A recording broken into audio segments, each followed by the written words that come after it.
Time and time again, when I meet people who are so talented and capable and creative, I have found across cultures and continents that the number one thing that keeps people from living into their potential, whether as leaders, just in every aspect of their life, is ultimately, when you peel back enough layers, it's fear.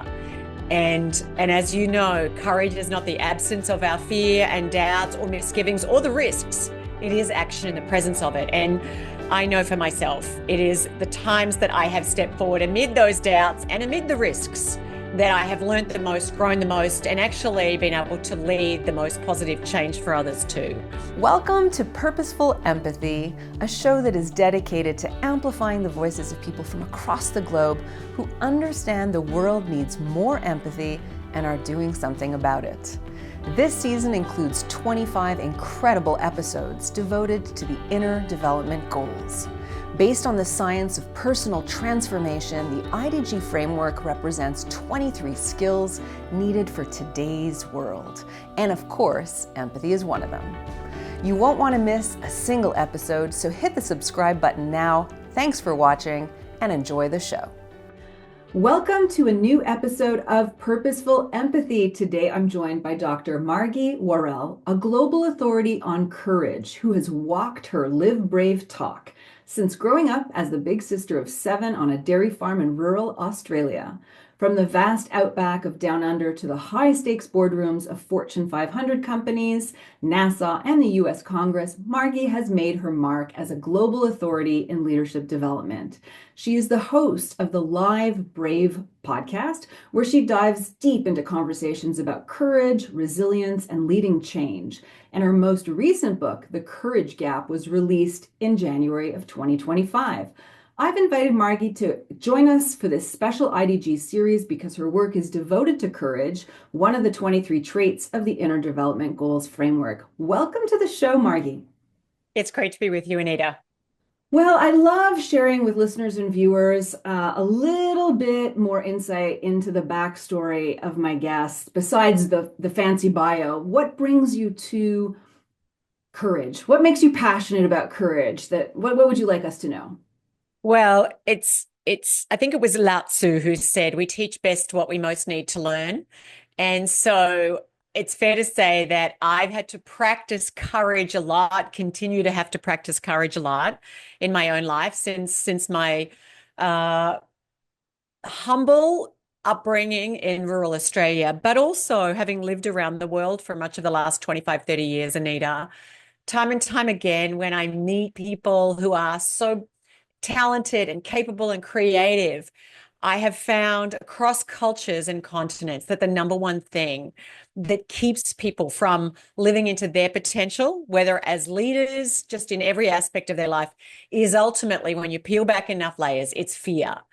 And as you know, courage is not the absence of our fear and doubts or misgivings or the risks. It is action in the presence of it. And I know for myself, it is the times that I have stepped forward amid those doubts and amid the risks that I have learned the most, grown the most, and actually been able to lead the most positive change for others too. And so it's just, I guess it's a call on my heart. You know, if I was going to say, it's just this deep conviction, and I feel really passionate about how do I help others activate the courage that lives within all of us. So you've kind of already given this really interesting definition that courage is stepping forward bravely in the face of fear, right? So the IDG framework defines courage as the ability to stand up for values, make decisions, take decisive action, and if need be, challenge and disrupt existing structures and views. I wonder what resonates there and what you'd like to add.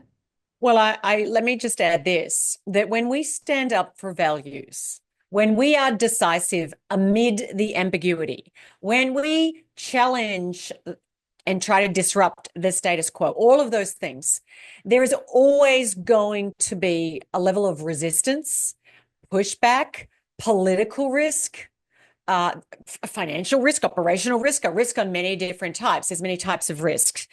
And let me be clear here. Courage isn't the absence of risk. It's not saying, oh, just be brave and embrace the discomfort and do it. It's like, no, there's a chance that things that you try to do will not land the outcome that you want, may actually hurt you in some way, in terms of you may lose political ground and support and alliance. You may make decisions to invest in something and it doesn't yield the outcomes that you wanted. And so just recognizing that that is part and parcel of why it requires courage. If there was no risk, it wouldn't require courage. If there was no fear, it wouldn't require courage. There is. And actually, there's two core domains of courage.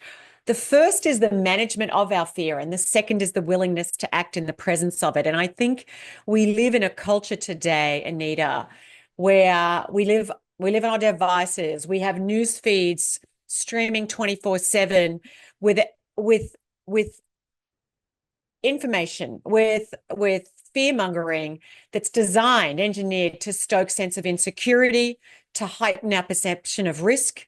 And so just recognizing this moment that we're in is also a moment that calls for us to be even more discerning in the fears that we give power to and the fears that we just choose to defy and move forward. And I think a lot of people have a distorted perception of risk and have become more afraid and less brave in the face of the complexity and the uncertainty of today's world. So I wonder if you would share a story of courage, either from your own personal experience or through conversations that you've had or research that you've done that really sort of takes the theory to the real life lived experience of what it means to make a courageous decision or take a bold action. Yeah, look, I'm going to give one that dates from 2020, that year that everybody has a personal story from, in terms of how the COVID-19 pandemic impacted their lives.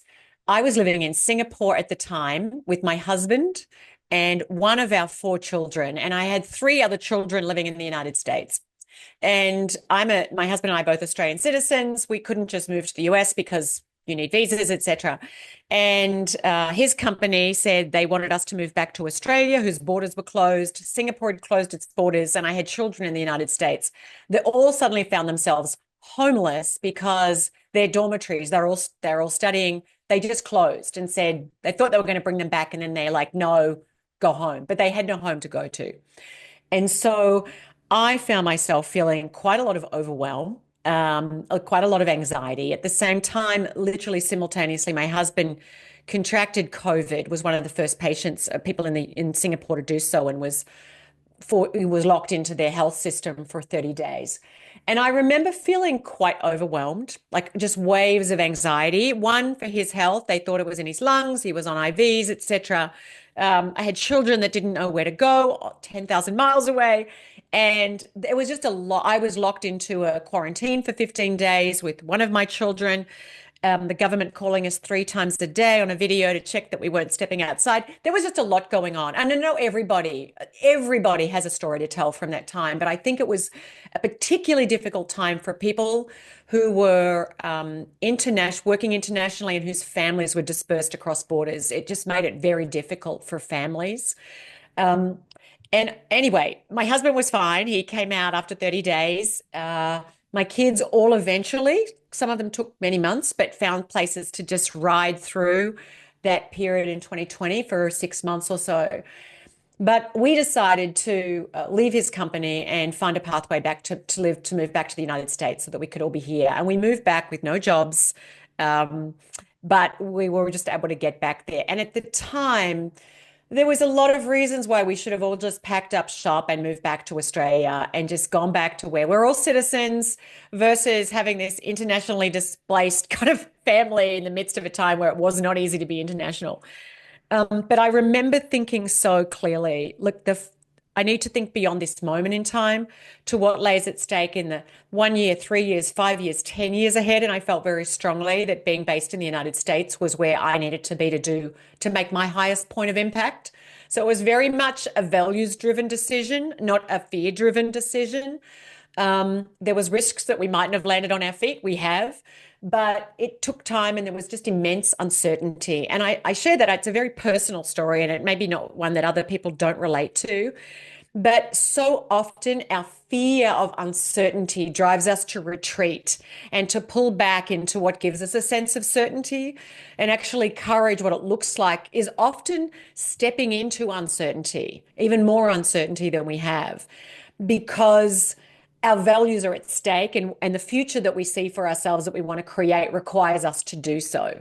But that's not comfortable. I think it's really interesting that you're making a clear case that courage is required if we want to stay in alignment with our values, right? So that there's dissonance, that if we don't act with courage and we let ourselves down in terms of not living in alignment with our values, that causes friction for our mental health, our sense of self in the world. So the courage meeting the values alignment propels us to live our best lives, essentially. Yeah, it propels us to do the very things that our human instinct is urging us not to do. So, I do a lot of work with senior leaders across all realms. And a core principle that I work from is that we have to lead from values and not emotions. Mm. And emotions come and go. Fear is one of the most potent emotions. And we are all wired, Anita, with a strong self-protective instinct. We see this playing out in political realms. That desire for self-preservation runs very deep and often transcends our desire for self-actualization, which is values driven. And so it takes immense integrity, character, discipline, fortitude, you know, resilience in order to really live from our values versus our emotions, because often that will be guided by fear. But whenever our decisions are guided solely by fear of what we don't want, it will keep us from taking the very actions that will move us forward to what we do want. Mm. And I unpacked this in my new book, but the importance of making sure that you are committed to a desired positive outcome that transcends your fear of a negative outcome. Mm. Yes, yes. And I think I want to follow up on this conversation by talking about your TEDx talk. So I'm going to include that in the show notes, obviously.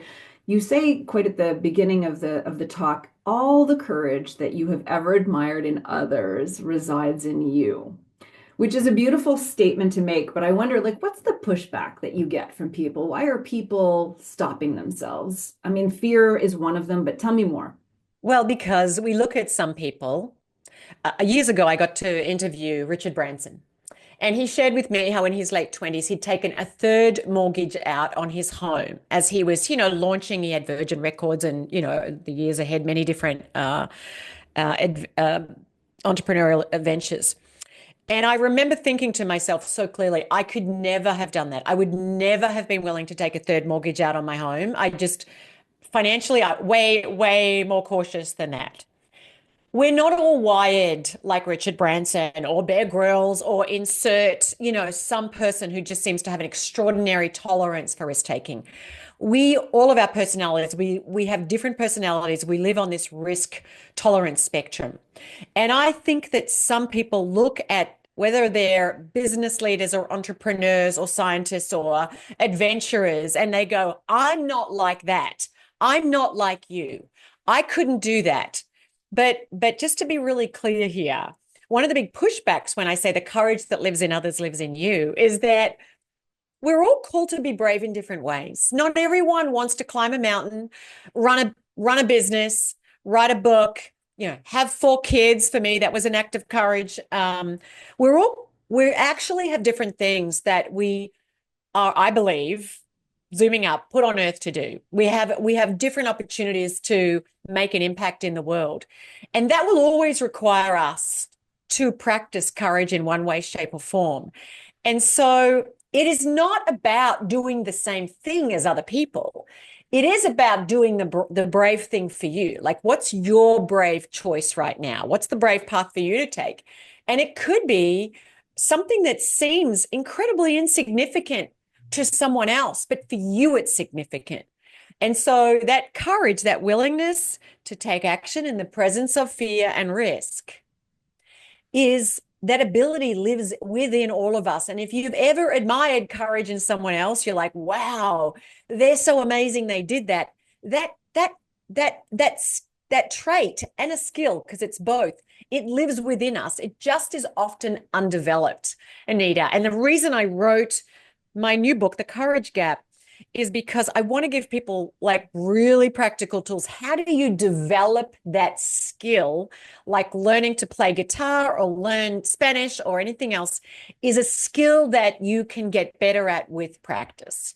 Okay, so let's talk about those strategies then. So, how do we combat things like chronic self-doubt or anxiety about interest rates or geopolitics or, your decision to move? Even though you talked about Richard Branson taking out a third mortgage, I don't think a lot of people would necessarily have the courage to move across the country without a job, and your husband the same thing. So, whatever the chronic issue is, how do we combat it? What are the strategies?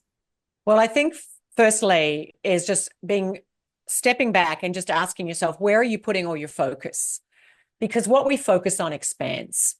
And wherever we're putting our attention, that magnifies the energy we're feeling in that way. And so anyone who is struggling with chronic anxiety or chronic self-doubt, I will tell you that that person is putting a lot of their energy and their focus and attention onto the things that feed doubt and feed anxiety. And I would say the same thing for someone who is always sad. They're focused on the loss or potential loss. Like that's what all the focus is. It consumes them. Or someone who's chronically angry. It's like they're putting all of their focus on what they're resentful about, etc. So being really clear about what you put your focus on and putting it on to what it is that you want to create, what you want to experience, what you can do, the resources that you do have. So that's a key point. Focus on what you want and not on what you're afraid of. Secondly, what is the script that you're running from? And we all have these internal scripts. We're wired for narrative. And often the internal script that we play again and again and again, and it gets so deeply etched in our brains, is one that dials up our fear and shrinks our sense of confidence in our ability to meet the challenges, to handle what's coming, to cope with the stresses that life is inevitably going to bring our way. And so just taking a step back and asking yourself, what is it that I'm telling myself here? Because all behavior is belief driven. And the stories we're telling ourselves, the beliefs, the assumptions, they're the operating system of behavior. And so if you want to experience something new, you need to tell yourself something new, and not because you're telling yourself a lie and going, well, it's a beautiful sunny day outside when actually it's a cold wintry day. Rather that how you're describing that, it's a cold wintry day, but that's okay. I can go outside for a run anyway. I just have to rug up enough, and what I'm wearing or whatever. And so often it's the story we're telling ourselves about our circumstances that shrinks us down and plays us small and siphons our courage and ability to make the changes. And we become complicit in the very realities that we complain about. So I would say that is a second key strategy. And I'm happy because I go through like 5 major ones, core principles in the book, but I don't want to kind of take up all our time on that too, Anita. I'm sure you've got other questions. Well, I do want to ask you a philosophical follow-up, but I also want to give you plenty of time to share other strategies if you are moved to do so. I'm thinking the context in which we're having this conversation is that courage is one of the 23 skills of the Inner Development Goals framework. And the backstory to the Inner Development Goals framework is that as a global society, we are not achieving some major goals that we set for ourselves through the Sustainable Development Goals. How do we mitigate climate change? How do we lift more people out of poverty? How do we achieve greater gender equality in the globe, get more kids to school, get more healthcare to people in the final miles? So, if we care about others on the planet, and the IDG framework was conceived for leaders to take seriously the inner work that's required for us to become decision makers, actors in the world where we align with our values, as you've so put it. Why do we keep making excuses for not making the changes that we need to make? So on a personal level, we understand it, but what do you think is happening at a global level? I mean, we're not living sustainably anymore, and we're all racked with fear about what's happening on a geopolitical level. I mean, how can we stand up as leaders courageously to make changes for not only our own lives, but the generations that follow? Yeah, no, great question. Obviously, we make excuses to make ourselves feel better about our decisions, right? It makes us, our identity, our self-identity, it feels better because we can rationalize it. And if you're looking for an excuse, you'll always find one. But zooming up here on a collective level, just last week, I was invited into the Bezos Earth Fund to speak there about how do we close the courage gap on finding solutions to a more sustainable planet. And I am not a climate expert, but I am a leadership expert. And all leadership begins with how we lead ourselves and shining the light on our own fears and our own insecurities and what makes us vulnerable, lest we are governed by avoiding those things. And so, at a collective level, when it comes to leading, obviously it's easy to hide behind the excuses and the politics. Many people who are in leadership roles have many competing forces, priorities. It's a complex political risk landscape that they're having to navigate. If it was easy to just say, oh, that's it, we're shutting down all of this, we're introducing a universal carbon tax, whatever it is, it would be done. It's not, because there are many different positions and polarities and politics involved. And so one thing that I feel strongly about on many of these things is the deep, deep need for leaders to be asking more questions and having less answers, to be more open to how they could be wrong and to inviting in more diverse voices and perspectives, to seeking out facts that may contradict the pool of facts that they're operating from. And what I see, well, in the climate space, but beyond that, is we have this, as we do politically, living in the United States, just outside Washington, D.C., this incredible polarization of views that it's very few seem to be found in the middle. We have these self-protective echo chambers that people gravitate to. And really, the best answers to moving forward are never going to come from the far left or the far right, from all red or all blue. They're going to come from people coming together with their take on the facts, with their positions, and saying, okay, let me understand better your perspective here, and let me listen to you with an ear for how something that you have to say could be really valid and really credible. But that has to happen from all sides. And there's not a lot of space for that dialogue. There's much more appetite and rewarding when people throw stones at the other side. And so I believe that actually it requires an evolved and mature leadership to go, okay, instead of holding this position that seems to be completely polarizing to the other side, of what is the path forward, and where do I need to give up a little bit of what I have got so much identity in being right about in order to find common ground for common good. Mm. And you've made the case for other skills in the framework, talking about courage, how important it is to have humility and complexity thinking, and the idea of diverse perspectives informing your own. So, thank you for that. I often get asked, as somebody who talks about empathic leadership and empathy, if empathy is something that can be taught. We know it's an innate trait, but can you really become a more empathic leader?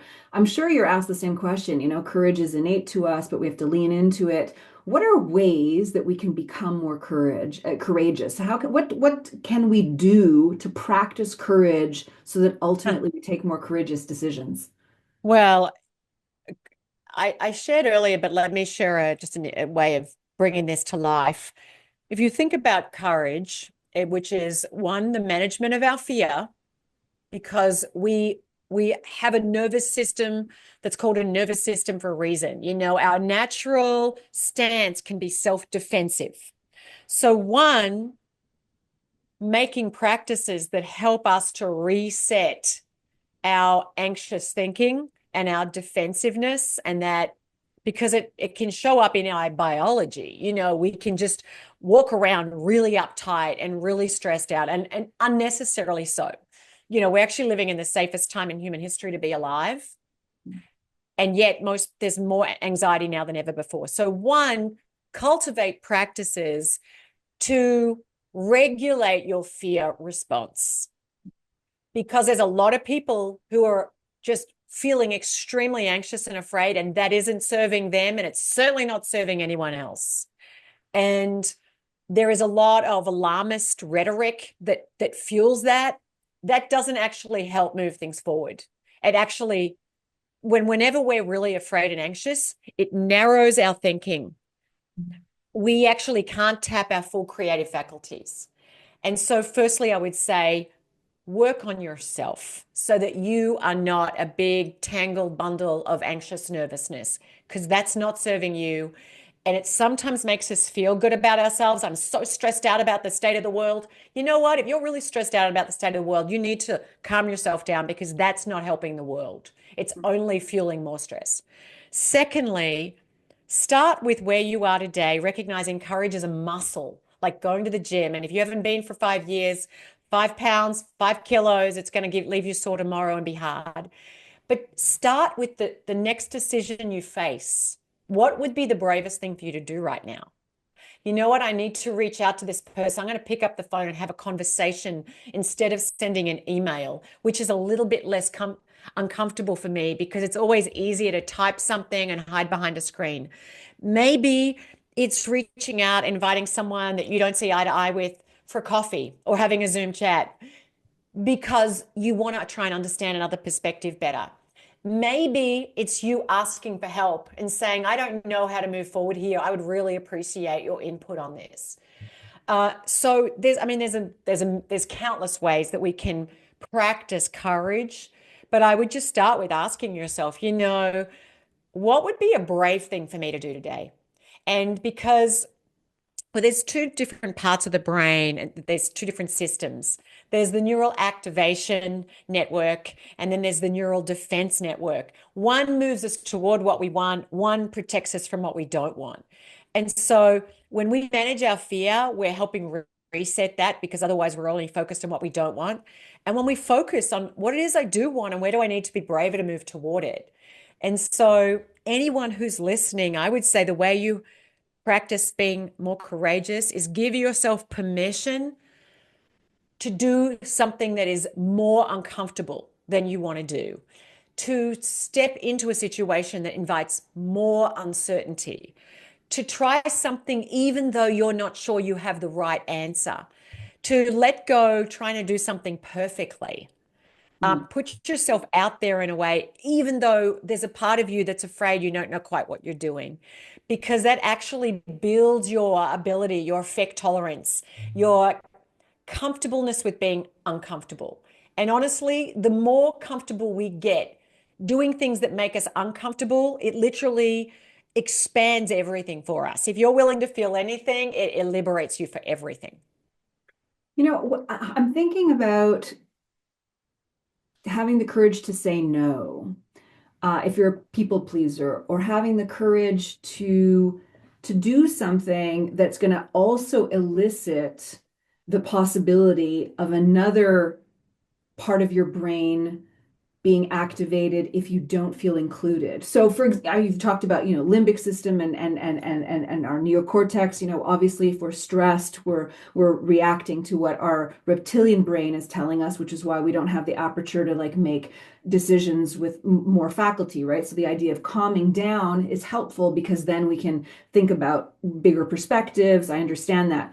But I know that people also want to feel a sense of belonging and inclusion, that exclusion feels to us as painful as like a cut or a real physical pain.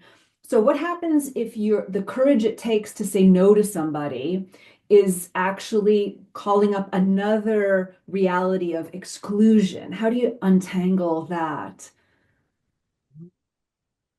Yeah, well, let's face it, our brain processes social disconnection similarly than it does physical injury. Like, we are wired for belonging and to avoid putting ourselves in situations where we might be marginalized, rejected, excluded, etc. And it's why we so often don't speak up, don't say no, don't give feedback, don't hold people to account, etc., because it puts us at risk of being socially ostracized in some way or rejected or criticized.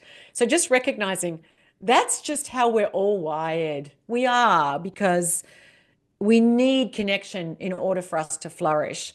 But we have to be careful not to betray our values on the altar of false security and false peace. And so I would say, obviously, we need to be discerning there. It's like, just because I think something doesn't mean I'm going to say it all the time, because I'm like, is this worth it? Is this a hill I want to die on? How important is this for me? But sometimes, like saying no, we can end up being resentful with ourselves because in our desire to please others and to fit in and to make people happy, we've said yes to something that is not our highest yes.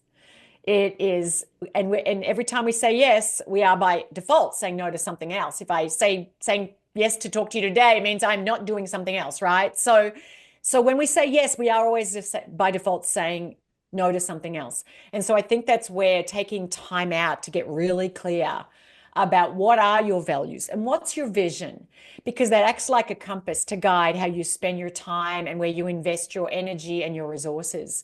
And I would say to anyone who wants to be a leader in their own field, in their own right and way, if you're not relatively regularly disappointing people, then just reflect on how much are you being driven by other people's priorities instead of your own priorities? Because we need to regularly risk disappointing people, which is what happens when we say no. Because when someone says, can you do this? The answer is, of course, they want is yes. And so I think that's not comfortable. I don't like disappointing people. It doesn't make me feel good, but it makes me feel even worse over time if I'm always letting everybody else's priorities surpass my own. Oh, love that. And you can read more about that in The Courage Gap, I am certain.